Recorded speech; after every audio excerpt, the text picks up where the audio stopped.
Hi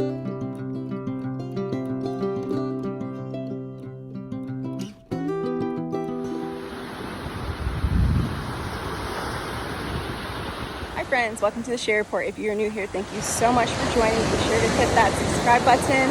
Your support is always welcomed and always appreciated.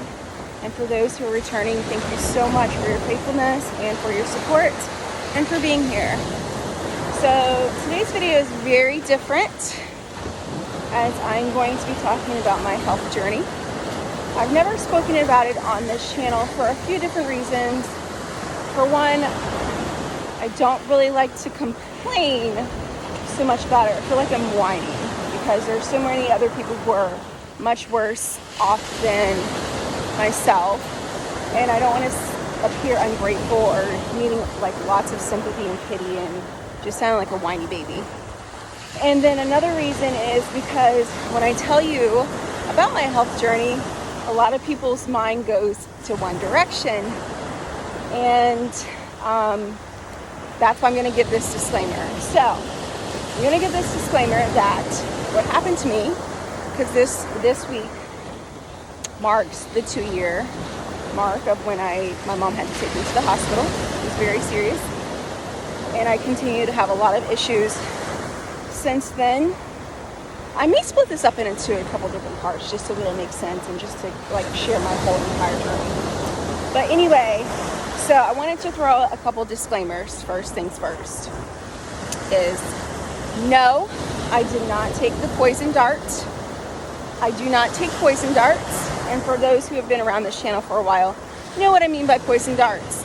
You know, during the pandemic, they were pushing this certain thing on people and they couldn't go back to work or they would lose their jobs. Lots of military people lost their jobs, or healthcare workers lost their jobs because they would not partake in this evil pushing of people taking a poison dart, which we know now has caused various health reactions for people. So I wanted to preface that first. No, I did not partake of that. So this is completely different. And number two, when I get to the other parts of my health journey, I wanted to let you know I'm not giving you any health advice. I'm going to just let you know what works for me and what has worked for me and what I have learned along the way. So I just wanted to say that first, because a lot of people are like, oh, I'm going to do this. Nope. You're responsible for your own health. You're responsible for yourself.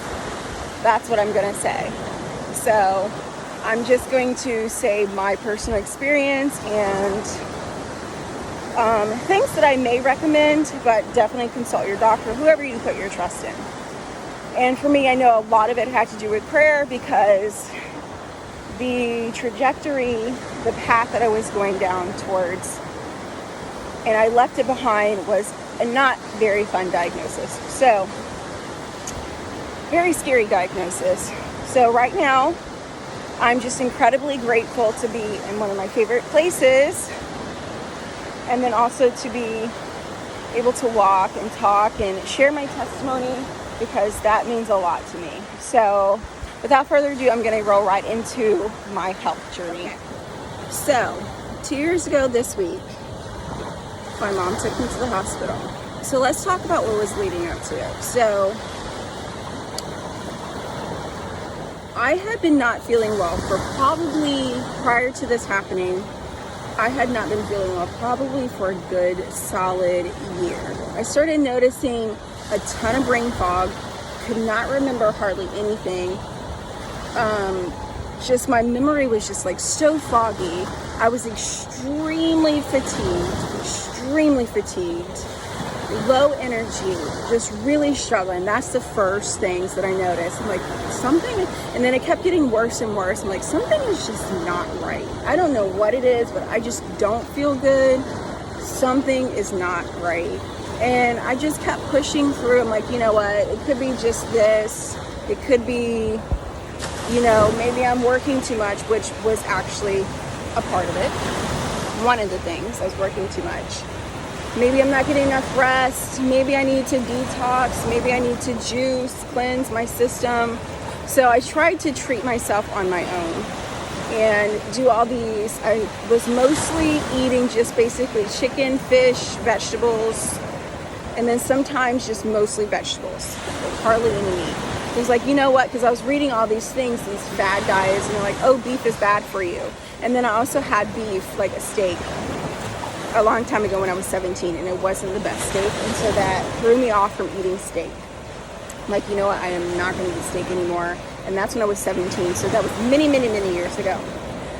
So I hadn't had a piece of steak in a very long time, since I was a teenager. So I wasn't eating hardly any red meat. So I'm just kind of giving you the background of how my eating habits were. Just mostly vegetables and chicken. And then I would have lots of sugary drinks like boba tea or iced coffee, because I was on the road a lot, and I would skip meals, and I was working a ton of hours.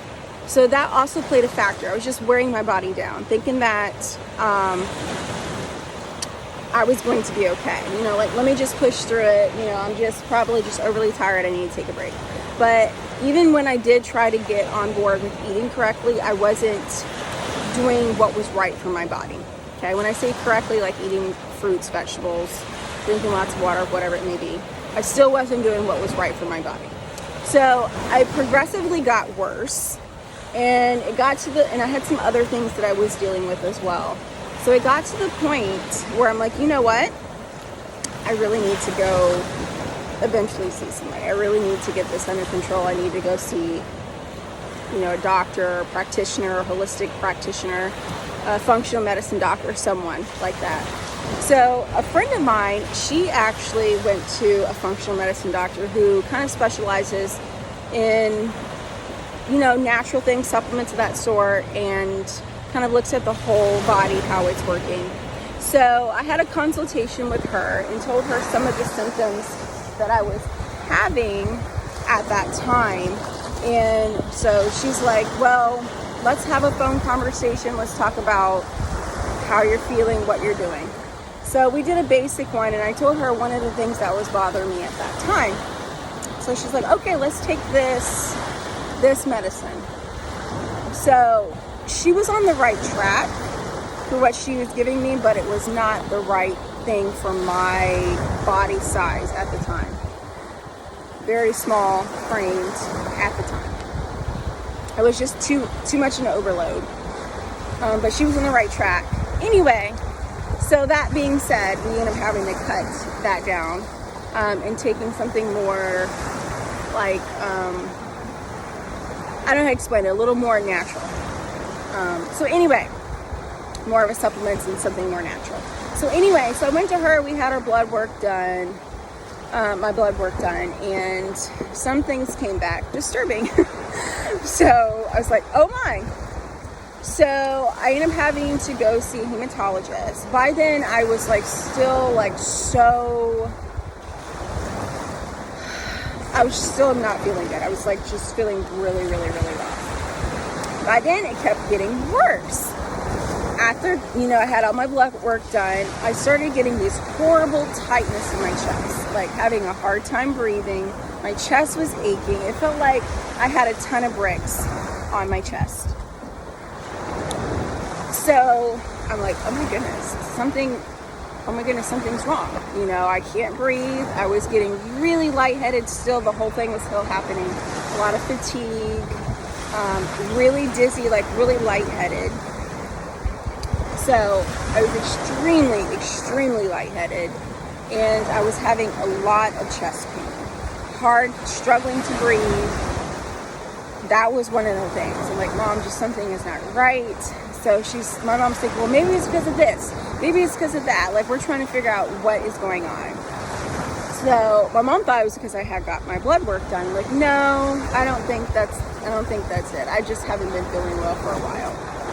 So with that being said, there was one particular night, because I was recommended to go to a hematologist because some of my blood work was looking a little funky. My neutrophils were really, really, really, really low, which is a form of a white blood cell.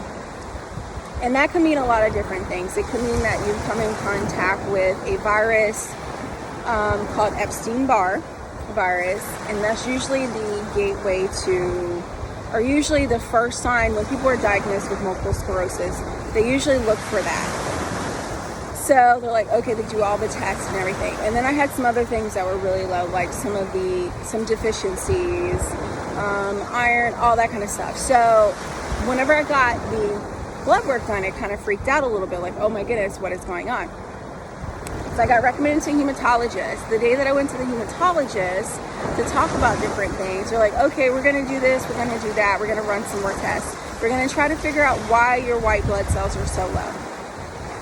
So that night, when I went home, I was cleaning the bathroom up, and all of a sudden I got really dizzy, like vertigo. Later that night, I woke up and I'm like, oh my goodness. You know, I'm laying in bed, and wake up, I get up, I'm really dizzy. So that night, to kind of put it in context, I'm cleaning up the bathroom and doing things. And then I go to lay down because I'm having like a dizzy spell. Really, really, really dizzy, like spinning around vertigo. If anyone's ever experienced vertigo, you know exactly what I'm talking about. It is very scary. Like, you're just spinning around in the atmosphere, you're nauseous, all the things. So I've only had one experience with vertigo many years ago. But this really freaked me out because of all the things that I was starting to feel. Like, oh my goodness, I feel awful. So I get up, I try to make it outside because I'm starting to have a panic attack because I'm really dizzy. I go outside and literally, no lie, I'm on the back porch and I'm praying, God, please help me. I'm really dizzy. I don't know what's going on. Please make this stop. Please help me. Because I was really scared, extremely scared. So I go to lay back down and eventually it went away. So during that time, my granddaddy was really ill, and this was like in the endish of January, and my granddaddy was really ill. He ended up getting the COVID. Another story for another time. So we went to go see him out of state. Actually, no, I continued to work. Yep, I continued to work. And I was still progressively not feeling well. Coming to work, really dizzy, just trying to hold it together. So, like I said, I was progressively getting worse and worse. So then, still going to work, still really dizzy. And then, by the time that I ended up going to the express care, I had another really bad dizzy spell. That for like a while.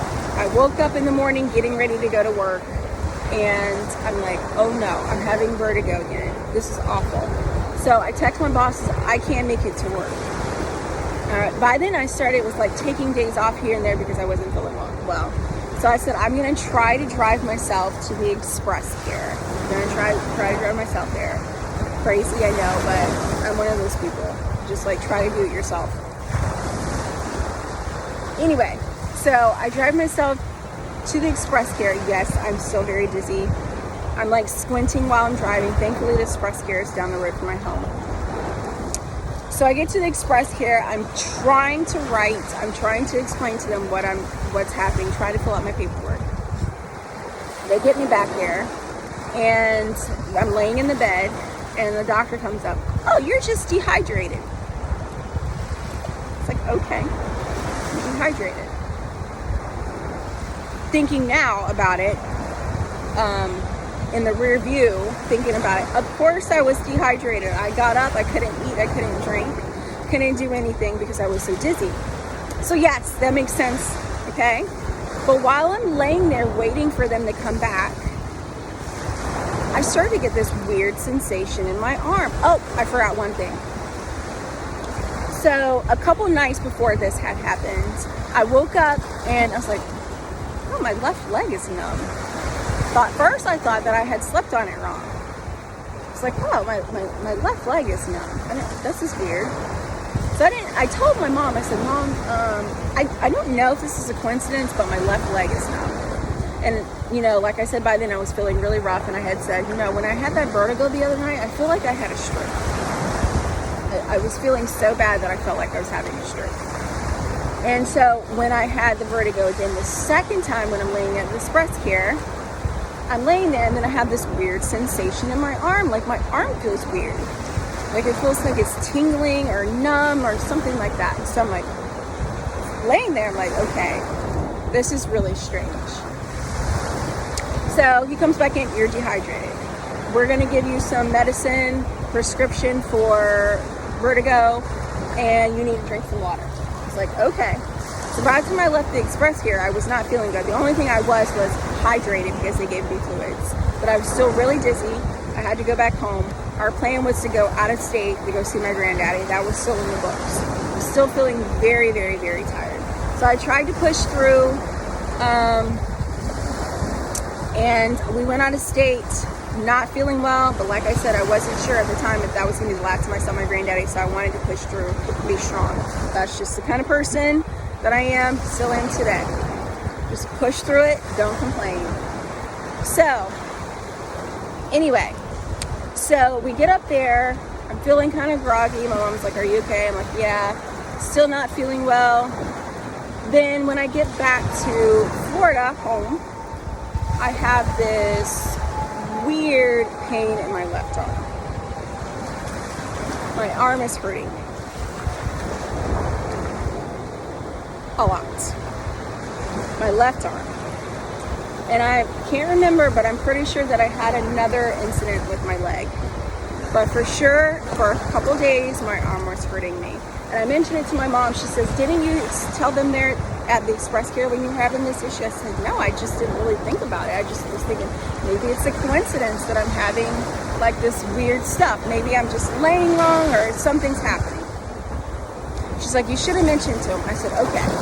If I have another episode with my arm hurting, I'm going to let you know, and I'm probably going to have to get to the hospital. So, with that being said, I did. I continued to have another episode.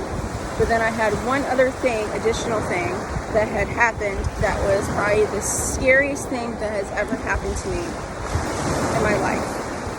So later that night, my arm is in such pain. My left arm is hurting me so bad. In the middle of the night, which technically would be Monday night, but it was like early Tuesday morning, like early in the morning, like 3 something in the morning, somewhere around there. My face, my left side of my face starts to tingle right here. And I'm like, you know what, something's wrong. I'm trying to lay down, trying to sleep through this. Then my face starts to tingle, right here. Get really numb and tingly. I hop up and I said, and I got my mom, called my mom. And I said, Mom, something's not right. I need to go to the hospital. So, I'm probably going to end it here because this video is getting really long and I'll do a part 2. So, packed up my stuff and my mom drove me to the emergency room. And you may know what happened after that, you may not know. But like I said, this video is getting really long and I want to finish enjoying my time outside because this is my favorite thing to do, is be outside, especially if we got the water. I love it. So I will be back with part 2. Stay tuned. And be sure to subscribe, share this video with others. Maybe some other people have experienced the same thing. I think my testimony maybe will help somebody. Be sure to share this video and I'll have part 2 up soon. Talk to you later.